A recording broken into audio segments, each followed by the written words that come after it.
Sí.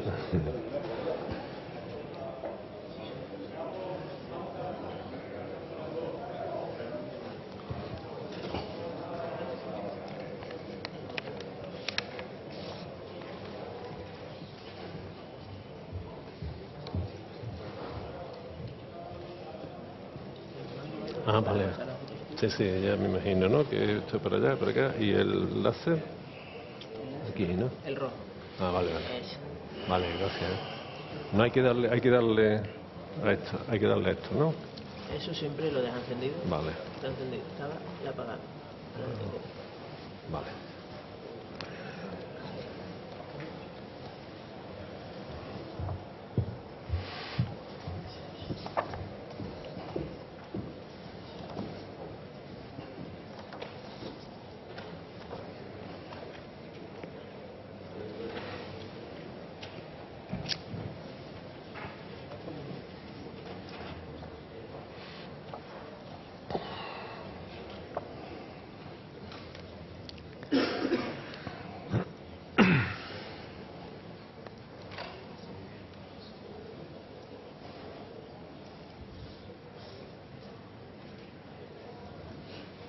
¿Esperamos?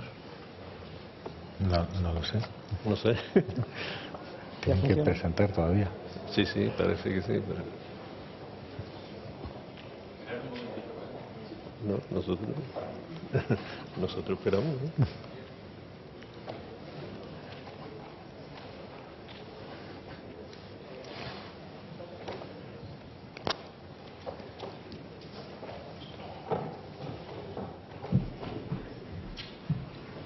Muy buenos días y gracias por vuestra presencia en esta conferencia plenaria del 31º Congreso de Ingeniería Hospitalaria de esta ciudad de Badajoz. La física cuántica, aplicaciones en el sector hospitalario, visión, perspectivas. ¿Dónde nos dirigimos? Ese es el título que tiene esta conferencia plenaria que se enmarca en el sector del innovando de este 31º Congreso. Nos acompañan en el escenario don Manuel Lozano Leiva, físico nuclear, escritor y divulgador científico. Desde 1994 es catedrático de Física Atómica, Molecular y Nuclear en la Facultad de Física de la Universidad de Sevilla, colaborador de investigación en el Instituto Niels Bohr de Copenhague, Galileo Galilei de Padova, Universidad de Múnich y Centro Europeo de Investigaciones Nucleares. Ha dirigido 13 tesis doctorales calificadas todas cum laude, es autor de más de 100 publicaciones científicas y ha publicado 6 libros de divulgación científica Random House Mandadori. Ha participado en la serie Andaluciencia de 13 capítulos emitido por Canal Sur, entre otras. Ex vicerrector de investigación de la Universidad de Sevilla, concepción, diseño y primera dirección del Centro Nacional de Aceleradores, ex representante de España en el Comité de Expertos de Física Nuclear de la European Science Foundation, entre otros. También nos acompaña don Teófilo Calvo Barquillo, farmacéutico y bioquímico por la Universidad Complutense de Madrid, fundador y director técnico de Laboratorios Taxón, máster en cultivos celulares por la Universidad Complutense de Madrid y máster en medicina bioreguladora por la Universidad de Alcalá de Henares. Ha dado más de 60 ponencias en los últimos 2 años a nivel nacional e internacional y su línea de investigación clínica gira sobre el comportamiento celular y la emisión celular de fotones como posible mecanismo de comunicación, organización intercelular. También nos acompaña como ponente don José Luis Fernández Barbón, investigador científico del Instituto de Física Teórica, perteneciente al Consejo Superior de Investigaciones Científicas y a la Universidad Autónoma de Madrid. Ha sido investigador asociado a la Universidad de Princeton de Estados Unidos en la División de Teoría del CERN y la Universidad de Utrecht en Holanda. También ha sido investigador de plantilla en la División de Teoría del CERN. Nos acompaña además como moderador de esta conferencia José Manuel Nieves, periodista especializado en ciencia y tecnología y desde hace 2 décadas está implicado directamente en la creación y en el mantenimiento de diversos proyectos periodísticos en Internet. Fundador en 1995 de ABC Informática, el primer suplemento en ABC de un diario íntegramente dedicado a Internet y a las nuevas tecnologías, y desde 1985 ha publicado en este este diario, el ABC, tanto en su edición impresa como en su edición digital. Cientos de artículos sobre tecnología, ciencia, investigación e informática, así como también en diversos medios de comunicación televisivos y radiofónicos. Con todos ustedes esta conferencia. Muchas gracias. Pues muchísimas gracias a la organización por invitarnos y por hacer esta mesa, que es una mesa, como vamos a ver inmediatamente, diferente a las demás. Esta es una mesa científica. Tenemos a dos físicos y a un biólogo, a un bioquímico y farmacéutico. En este congreso en el que se está hablando, hemos estado escuchando de recursos hospitalarios, ingeniería hospitalaria, cómo hacer mejores hospitales, financiación, cómo poder repartir en estos tiempos de crisis los recursos que están limitados. Pues nosotros vamos a hacer todo lo contrario, vamos a dejar un poco volar nuestra imaginación, vamos a colocarnos con la física cuántica como tema central en las fronteras del conocimiento humano y vamos a ver cómo lo que se hace en la frontera y lo que se investiga en la frontera puede ir teniendo, y de hecho tiene ya, numerosas aplicaciones en todos los sectores. Por supuesto, también en el sector de la salud y de la ingeniería en los hospitales, ¿no? La física cuántica es un gran cajón desastre y, a pesar de que la conocemos desde hace un siglo, sigue siendo una gran desconocida, tanto por los investigadores que se dedican a ella como por el gran público, ¿no? Mi trabajo personal consiste en divulgar los conocimientos científicos y he tenido ocasión de enfrentarme con algunos de los retos que plantea la física cuántica para intentar hacerlos comprensibles a las personas, a la sociedad en general, ¿no?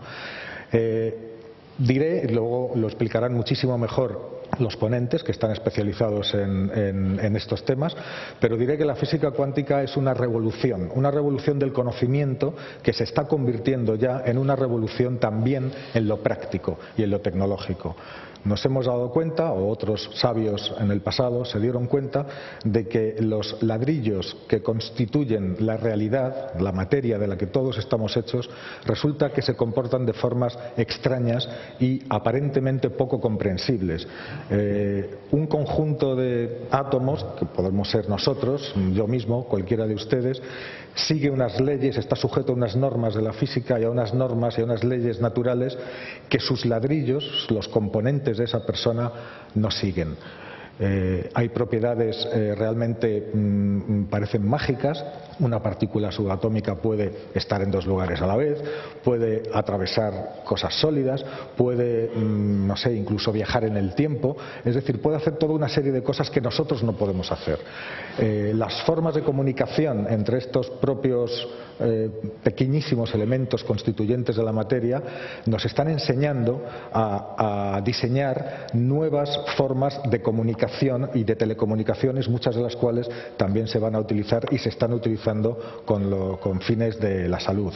Las propiedades de la materia en su estado íntimo, como, no sé, como el entrelazamiento cuántico, que es una característica muy llamativa, según la cual dos partículas, cuando se generan y salen disparadas una para cada sitio, lo que le sucede a una es inmediatamente sabido por la otra, sin importar la distancia a la que se encuentren. Es decir, es una comunicación instantánea.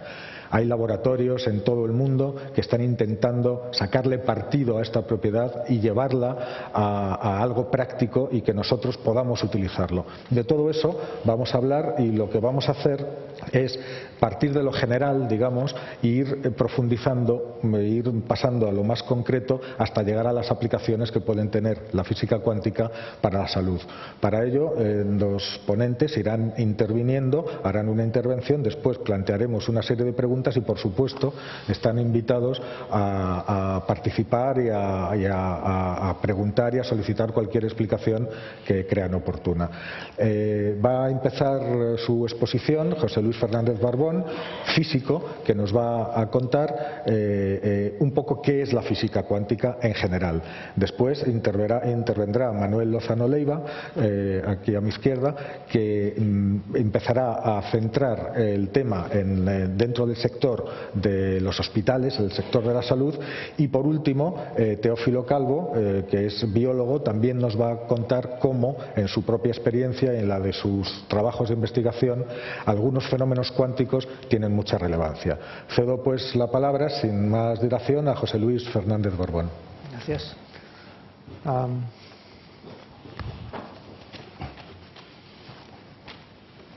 Tenemos un láser. Toma.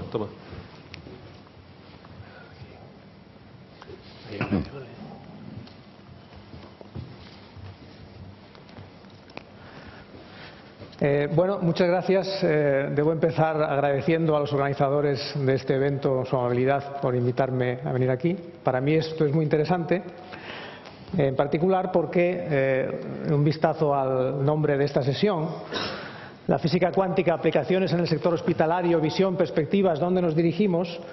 Yo me encuentro cómodo con cualquiera de las palabras menos sector hospitalario, es decir, mi desconocimiento sobre cualquier cuestión sobre el sector hospitalario pues es completa, e incluso mi desconocimiento sobre cualquier aspecto de la ingeniería. Yo creo que he sido invitado aquí como usuario de la física cuántica, soy un usuario de la física cuántica, si bien tal vez un usuario un tanto extremo, porque mi ámbito de trabajo es el estudio de la física cuántica a distancias extremadamente pequeñas. Así que lo que yo hago básicamente tiene que ver con mirar con lupa a distancias extremadamente pequeñas y ver qué se encuentra ahí. ¿Qué distancias? ¿De qué distancias estoy hablando? Pues 10 elevado a menos 17 centímetros, esto es la milésima parte del tamaño de un protón. Un protón ya es bastante pequeño, básicamente la 10 milésima parte de un átomo, así que estamos hablando de la 10 millonésima parte del tamaño de un átomo. Estos son distancias realmente pequeñas. Y diréis, bueno, ¿y qué se puede encontrar en esas distancias?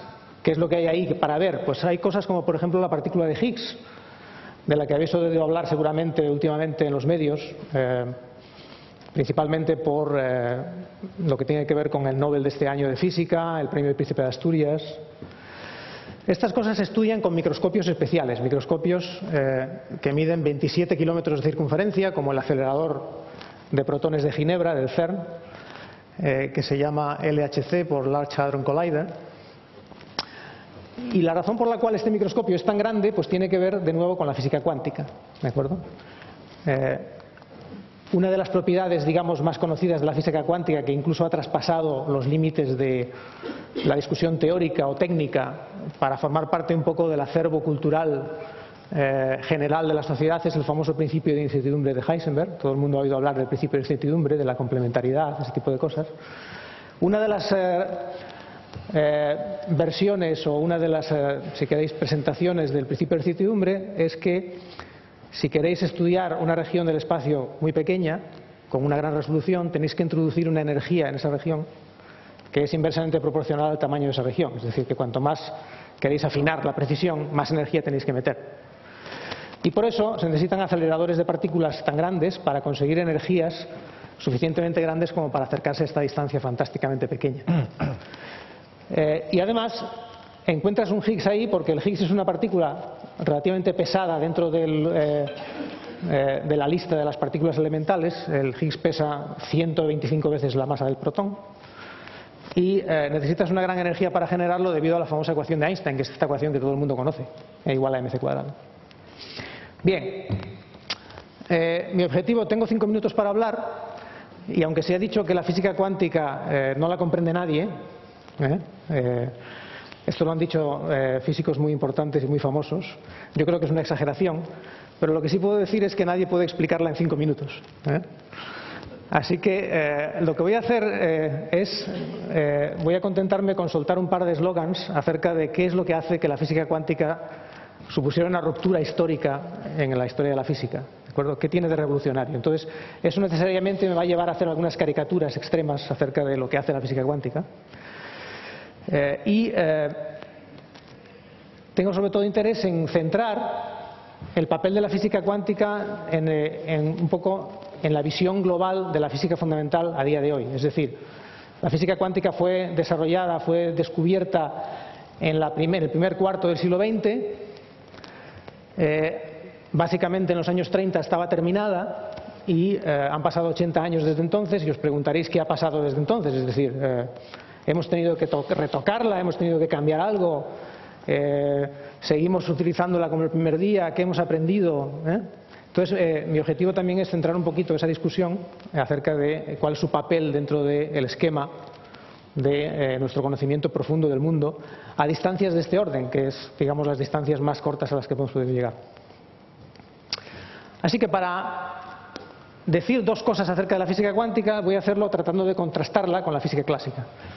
La física clásica es todo lo que no es física cuántica, es la física newtoniana, la teoría del electromagnetismo de Maxwell y Faraday, las teorías de Einstein fantásticas que nos dicen que el universo está curvado, que hay agujeros negros, que el universo se expande. Todas esas cosas fantásticas y muy sofisticadas son física clásica, ¿de acuerdo?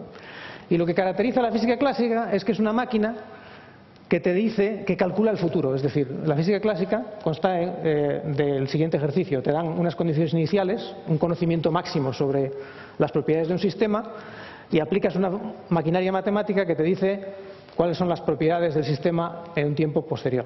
O sea que, por ejemplo, te das un tiempo inicial, te das un sistema, un elefante, y el físico clásico pone en marcha la maquinaria y te dice qué le pasa al elefante pues un rato más tarde, 20 minutos más tarde. El elefante pues ha cambiado, se ha cambiado de posición, ha envejecido, etcétera, ¿de acuerdo? Esto en la práctica puede ser muy difícil y en la práctica, por supuesto, no se puede hacer con precisión, pero en principio la física clásica se caracteriza porque esto se puede hacer en principio. No solo sabes cuánto valen las cantidades en un instante posterior, sino que puedes saber qué hicieron durante todos los tiempos intermedios, o sea, puedes conocer la historia exacta. Si por alguna razón no sabes cuál es el estado final, es decir, no sabes si el elefante se ha movido para atrás o para adelante, o incluso puedes saber muy poco, a lo mejor no ves bien y no distingues si es un elefante o un ratón, ¿de acuerdo? Esa incertidumbre, el físico clásico te diría que es debida enteramente a la incertidumbre del estado inicial. Es decir, lo que pasaba era que en el estado inicial ya no sabías si tenías un elefante o un ratón, ¿de acuerdo? Así que, en cierto modo, en la física clásica se conserva la desinformación, ¿de acuerdo? Pero si tienes certeza, la física clásica te dice cuál es la historia, o al menos en principio ese es su objetivo en la vida. Exactamente esto es lo que se llama determinismo laplaciano, porque Laplace fue el que presentó este eslogan de esta manera tan nítida, ¿de acuerdo? Y es la esencia básicamente de toda la física no cuántica. Precisamente porque la física cuántica lo que hace es atacar esta característica tan básica de la física clásica, digamos que lo que hace es cambiarla completamente. En el caso cuántico, si tienes un sistema cuántico del cual lo conoces todo, por ejemplo en este caso este elefante, pongo a Dumbo porque la física cuántica hace cosas un poco extrañas y entonces voy a poner un elefante imaginario para que no creáis que no es un elefante real, y además porque lo que voy a decir no le ocurre a los elefantes reales, le ocurre a las partículas subatómicas, ¿de acuerdo? Así que quiero enfatizar que Dumbo es una caricatura. Pero imaginaos que sabéis todo lo que podéis saber sobre Dumbo. Y entonces enchufáis la maquinaria matemática de la física cuántica y decís, a ver qué es lo que le pasa a Dumbo en el tiempo posterior, ¿de acuerdo?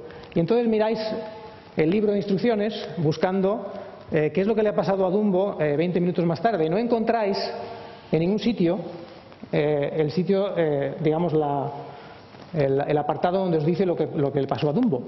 Es como si el libro de instrucciones fuera incompleto, ¿de acuerdo? Y dices, bueno, esto no me lo calcula. ¿Qué es lo que encontráis? Lo que os dice el libro de la mecánica cuántica, el libro de instrucciones, es que Dumbo puede estar en una serie de alternativas, de estados alternativos. Dumbo puede haberse dado la vuelta, puede estar volando, o incluso puede haberse convertido en el topolino. ¿De acuerdo? No os dice exactamente lo que le ha pasado a Dumbo, no está en el libro. No calcula eso, la teoría. Dices, bueno, pues esto es un libro defectuoso, ¿no? Si cogéis y hacéis la medida y decís, bueno, voy a mirar a ver qué le ha pasado a Dumbo. Abro la caja, miro, pues Dumbo se ha dado la vuelta. Dice, bueno, pues ahora que tengo la información que me faltaba, seguro que soy capaz de reconstruir todo lo que le ha pasado a Dumbo entre medias. Desde este momento en que conocía todo sobre Dumbo hasta ahora que vuelvo a conocer todo sobre Dumbo. Si intentas hacer eso, la mecánica cuántica se niega a darte la respuesta y en realidad en estados intermedios, en tiempos intermedios, sigue diciéndote que Dumbo podía haberse convertido en el topolino durante un rato. ¿De acuerdo? Te sigue presentando alternativas. Es decir, el concepto de historia bien definida No está en el libro de la mecánica cuántica. No te produce, los cálculos de la mecánica cuántica no te dicen exactamente lo que le pasa a Dumbo. ¿De acuerdo? Y diréis, bueno, ¿y entonces qué me dice? ¿Qué es lo que la mecánica cuántica calcula? Pues la mecánica cuántica lo que calcula son las probabilidades de que alguna de estas alternativas se dé. Es decir, es una teoría que en vez de calcular el futuro, calcula las probabilidades de posibles futuros alternativos. ¿De acuerdo? Y esas probabilidades, pues las cosas que calcula la teoría tienen la pinta siguiente. Por ejemplo, te dice que la probabilidad de que Dumbo se convierta en el topolino en 10 minutos, pues vale 1,3%. Y la probabilidad de que esté volando vale 8,7%. Y si enumeras todas las posibilidades, la suma de todas las probabilidades tiene que ser 1. Que quiere decir que no te has olvidado de ninguna alternativa. Y en ese caso se dice que la información se conserva. Es decir, que el eslogan de la mecánica cuántica es que se conserva la información, pero se conserva probabilísticamente. ¿De acuerdo? Es decir, que puedes saber menos del sistema de lo que creías. Bien, dicho esto, una vez que admites que lo que la teoría calcula son las probabilidades, esta teoría, lejos de ser defectuosa o ser, digamos, incompleta, es la teoría más exitosa de la historia de la ciencia, porque estas probabilidades coinciden con las probabilidades medidas en los experimentos, simplemente repitiendo el experimento muchas veces hasta que reduces el error estadístico, con un error del orden de 1 parte en 10 a la 9 para algunos observables, por ejemplo para el momento magnético del electrón. Es decir, que tenemos una teoría con una precisión inusitada para aquellas cosas que la teoría calcula, no las que nosotros le decimos que nos dé, sino las que la teoría te calcula. ¿De acuerdo?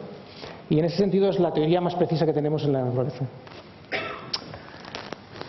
El mapa de nuestra visión del mundo a día de hoy, en el año 2013, está representado aquí. Esto es una alegoría, la letra Phi significa la física en general, pues tiene como 2 pilares, ¿de acuerdo? Y esos 2 pilares son, uno la física cuántica y otro la relatividad, la teoría de la relatividad de Einstein. Estos 2 pilares fueron colocados a principios del siglo XX y siguen intactos hoy. Siguen intactos y además sin fisuras. Lo único que ha pasado en estos 80 años es que hemos ido descubriendo, estos pilares es como si plantearan una especie de tablero y unas reglas de juego. Y luego a lo largo de los años vas descubriendo diferentes piezas que vas colocando en el tablero y estás jugando con ellas, ¿de acuerdo? Y hasta ahora no hemos descubierto ninguna inconsistencia en ese juego. Es decir, las reglas de juego que te dan estos 2 pilares conceptuales siguen vigentes hoy en día dentro de la precisión que hemos logrado. Y esa precisión es bastante importante, como he mostrado antes. ¿De acuerdo? Así que, en cierto modo, estos son, si queréis, las 2 grandes obras del conocimiento humano con respecto a nuestra descripción del mundo: la relatividad y la mecánica cuántica. ¿Y qué es lo que vemos? Bueno, pues lo que vemos es una estructura en la que hay una serie de escalas de distancias importantes. Tenemos la escala de distancias máxima, que es la del universo observable, todo, digamos, todo lo que podemos ver con diferentes técnicas en la distancia grande, que pues es de unos 10 elevado a 28 centímetros. Tenemos la escala humana aquí, que es una escala sin ninguna importancia particular, es una escala derivada de todas las demás, y es simplemente la escala nuestra de donde vemos las cosas, pero no tiene una importancia fundamental. Luego tenemos la escala del protón, 10 a la menos 14 centímetros, la escala del Higgs, que está muy próxima, 10 a la menos 17, y es un misterio, por ejemplo, que nadie entiende, es un gran misterio de la física, porque estas 2 escalas están tan próximas. No tenemos ninguna teoría que lo explique, por ejemplo. Y luego tenemos la escala de Planck, 10 elevado a menos 33 centímetros, que, de acuerdo con algunas ideas, es la distancia mínima posible. Entonces, el régimen que hemos observado abarca desde la observación del universo en su conjunto a la escala del Higgs. Esto es lo que hemos visto observacional y experimentalmente, ¿de acuerdo? Observacional quiere decir en este caso que los experimentos, o si quieres, nuestras técnicas son menos precisas. Las técnicas no son igual de precisas en todos los tipos de experimentos y en los estudios a todas las diferentes distancias. Sin embargo, nosotros podríamos extrapolar estos 2 pilares basados en la relatividad y la física cuántica hasta aquí abajo, hasta la escala de Planck. Y la mayor parte de los físicos opinan que la relatividad se romperá aquí y si acaso la mecánica cuántica se puede romper allí arriba, en las cuestiones que tienen que ver con el universo en su conjunto. Eso no quiere decir que no descubramos mañana una ruptura de alguno de los pilares fundamentales mucho antes, a lo mejor a la vuelta de la esquina. Pero no tenemos ninguna razón para pensar que esos pilares, esas leyes fundamentales, sufren ninguna modificación en principio por razones de inconsistencia. Así que esto quiere decir que la física cuántica es probablemente el producto más señero del conocimiento humano, en el sentido de que es de un carácter muy fundamental, es muy simple en su estructura, no tiene partes móviles, es decir, no puedes modificarla de forma que siga funcionando. La mecánica cuántica, si intentas modificarla, se rompe, ¿de acuerdo? Es como una especie de joya de otro mundo al que hemos llegado después de 2000 años de trabajo colectivo, y es algo así como la joya de la corona del pensamiento humano en ese sentido. Y con esta loa a la física cuántica, pues lo dejo aquí. Muchas gracias.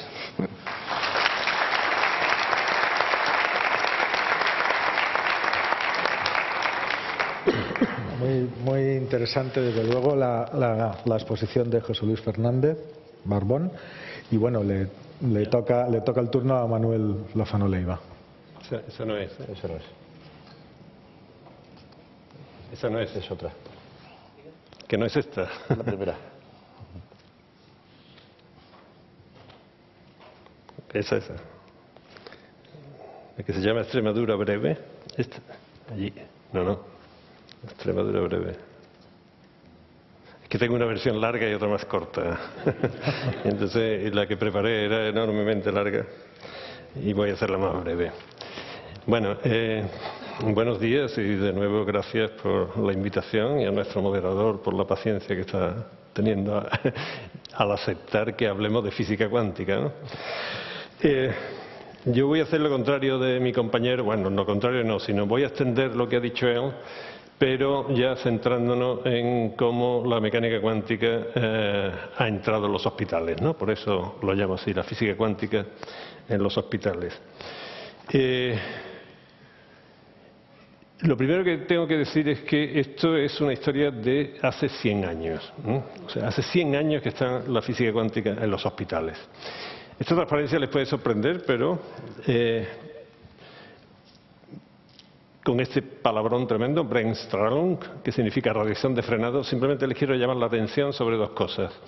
Esa es una radiación que se emite cuando un electrón cambia de su estado energético. Por ejemplo, cuando cambia de movimiento. Entonces, lo que ocurre es que esa diferencia de energía se convierte en radiación, en energía. Eso es un cuanto, y no otras cosas como ya después veremos. La constante de Planck y la frecuencia de esa radiación. Así de simple, eso es un cuanto. Quedémonos con eso en la cabeza. Bueno, esto fue lo primero que se introdujo en los hospitales. Pues a través de los rayos X. Un aparato de rayos X de los que ustedes usan todos los días, pues no es más que un cañón de electrones, los electrones que entran en un material y debido al Bremsstrahlung, a ese fenómeno anterior, pues se frenan, se modifica su estado de movimiento y emiten una radiación con un determinado espectro, que son lo que ustedes cambian con los kilovoltios, y eso es lo primero, creo que se introdujo la primera física cuántica que se introduce en los hospitales y estamos hablando ya de hace 100 años, ¿no? Fíjense en estas dos radiografías, esta es una